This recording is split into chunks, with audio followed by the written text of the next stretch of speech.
So here is how you can perform a software update on the iPad. If you're new here on Foxtecc, subscribe so you don't miss anything important. So you can of course get there through the settings. So open up the settings app and part of the general section. So go to the general, we can find software update. You can get inside and see what's going on in your case. You might either see that, just like in my case, I have an update available, but you can as well see that your iPad is up to date, meaning that there is nothing to be installed. So it depends on the situation, but if it looks like this in your iPad too, we have a few options.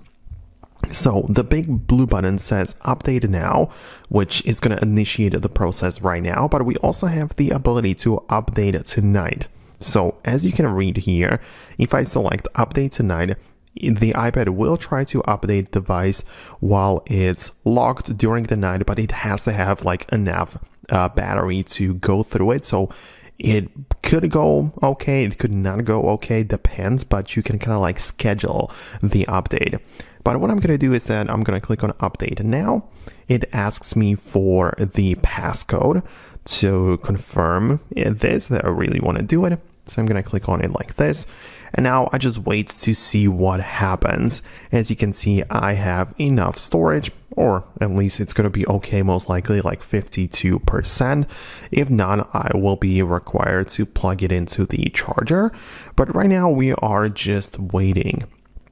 So as you can see, you can track the process in there. So iPadOS 26.5 is about to be downloaded and installed, and there is about 1 minute remaining. Keep in mind that this is just the estimate and it can change based on the internet speed, and it can change a few times over. So yeah, that's not going to be the most accurate thing, even though right now it seems to be working really well.